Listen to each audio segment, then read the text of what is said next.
Horror icons. These beautifully carved out creations of horror have run rampant from the VHS era to DVDs, and now they've come for us through streaming services. Legends of horror like Freddy, Jason, Michael Myers, and even Art the Clown have become a constant throughout pop culture. But where does the influence for these superstars of horror come from? I like to think that these legends from the 1980s of horror and onwards have its roots deeply settled into the original icons of horror. You can see comparisons from these characters. For example, the creature from the Black Lagoon rises from the depths to wreak havoc on its victims, just like Friday the 13th's Jason Voorhees. And Dracula, just like Freddy, can bend the will of their victims, and they both mainly attack when we're tucked up, vulnerable, asleep in our beds.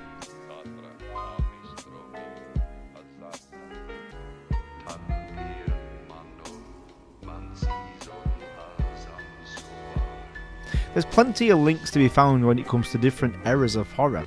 It even comes down to the third wave of horror icons, from Ghostface, who stalks his or her victims at home due to having family problems, which I link to Michael Myers. Then there's Jason Voorhees, which without a doubt is the inspiration for Victor Crowley of the Hatchet franchise. Also played by legend of horror, Kane Hodder. Then lastly, we have Art the Clown from the Terrifier movies. This guy is a supernatural force and a bit of a joker. Art can be linked to Pennywise from Stephen King's It and Freddy Krueger due to his comedic mockery of his victims.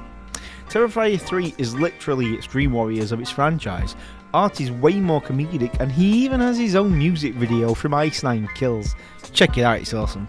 All of these horror icons have ran rampant throughout the years, passing the baton on to the next generation, and it's beautiful to see.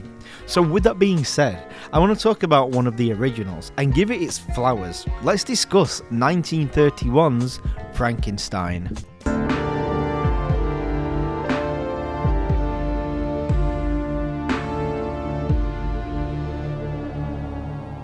Mary Shelley is much more than a staple of horror.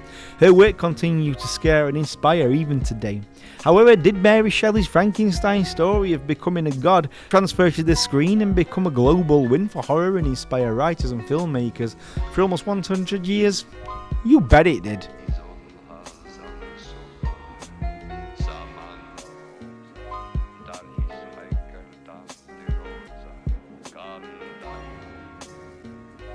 Horror icons from the 1970s up to the 2000s usually rip through victims through supernatural means.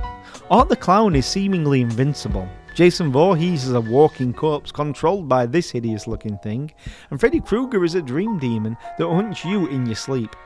1931's Frankenstein is based on movie logic science.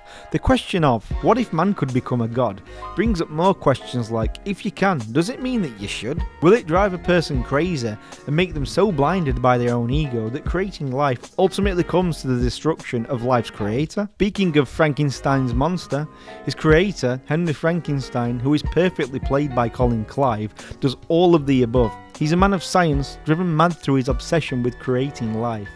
But his obsession is a dark one. His way of creating life isn't by knocking his missus up, no. His vision is to create new life by using body parts from the dead.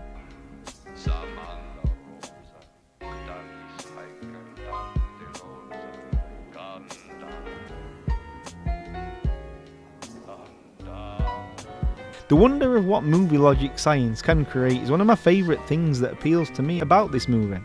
Henry Frankenstein, known as Victor Frankenstein in the book, is played to perfection by Colin Clive, a man that has an obsessive desire to become a god. He needed to be played with a balance of unhinged psychotic behaviour, but also with narcissistic intellect. Colin Clive plays around on the sets like a child plays with its toys. Unfortunately for him though, he was struggling with an alcohol addiction. However, that addiction plays perfectly into the role of Henry's addiction with becoming a god. For its time, practical effects had never been seen in detail like this. The effects team put together a beautiful monstrosity that has remained iconic for almost 100 years, and it's still imitated in today's horror. There's hundreds of horror movies with mindless, huge, unstoppable killers, from Jason Voorhees to Victor Crowley, even to Michael Myers. However, looks are only part of the picture. The actor has to complete the character, and horror legend Boris Karloff nails it.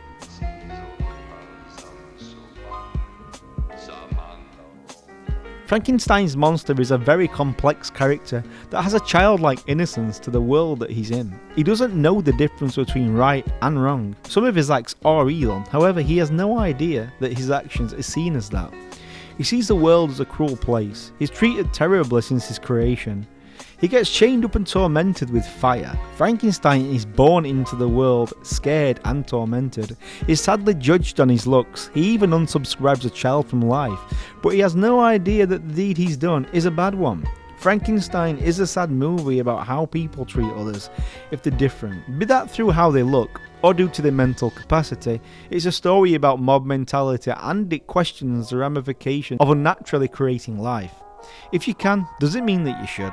1931's Frankenstein is not only a phenomenal monster movie, it's also a deep reality check on human behaviour. There's a reason that after almost 100 years it still remains as one of the greatest monster movies of all time. It's near perfect. Frankenstein will forever be imitated by movie makers.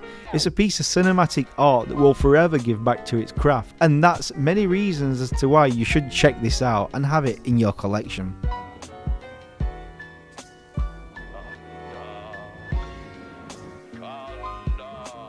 If you like this content, please share it with your friends and subscribe. Did you like Frankenstein? If you've seen it, let me know in the comments below. If you haven't, please check it out and then come back and have a conversation with us. We love hearing from you because we love horror. Anyways, join our damn cult, silly.